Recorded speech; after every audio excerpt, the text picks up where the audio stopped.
Supreme court ने 15 मई को कन्नड़ अदाकार दर्शन की जमानत की दरख्वास्त मुस्तरद करते हुए रेणुका स्वामी कत्ल केस में ट्रायल कोर्ट को रोजाना समाअत करने का हुक्म दिया है। जस्टिस जेबी पारदीवाला और जस्टिस विजय बिश्नोई पर मुश्तमिल बेंच ने ट्रायल कोर्ट में हिदायत दी कि पहले मरहले में 60 अहम गवाहों के बयानात तरजीही बुनियाद पर रिकॉर्ड किए जाएं।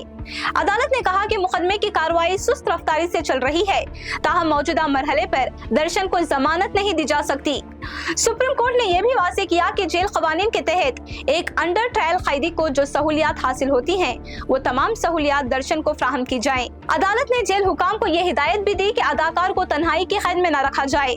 अदालत ने यह वजाहत भी की अगर मुकदमे में खातिर ख्वाह पेशरफत नहीं होती तो दर्शन मुस्तकबिल में दोबारा जमानत की दरख्वास्त दायर कर सकते हैं। समाअत के दौरान सरकारी वकील ने अदालत को बताया कि अब तक 10 गवाहों के बयानात कलमबंद किए जा चुके हैं।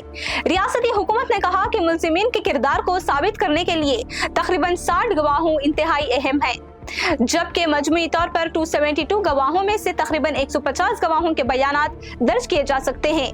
इस्तिगाज़ा ने अदालत को यह भी बताया कि मुकदमे में ताखीर की एक बड़ी वजह यह है कि 17 मुल्जिमीन की नुमाइंदगी 7 मुख्तलिफ उखला कर रहे हैं, जिसकी वजह से तवील इजरा हो रही है। दर्शन की जानिब से अदालत में मौक़िफ़ इख्तियार किया गया कि सुप्रीम कोर्ट की जानिब से अगस्त 2025 में इनकी साबिक़ा जमानत मनसूख किए जाने के बाद वो तकरीबन 1 साल से जेल में है और तवील कैद से इनके करियर और रोजगार पर मनफी असर पड़ रहा है।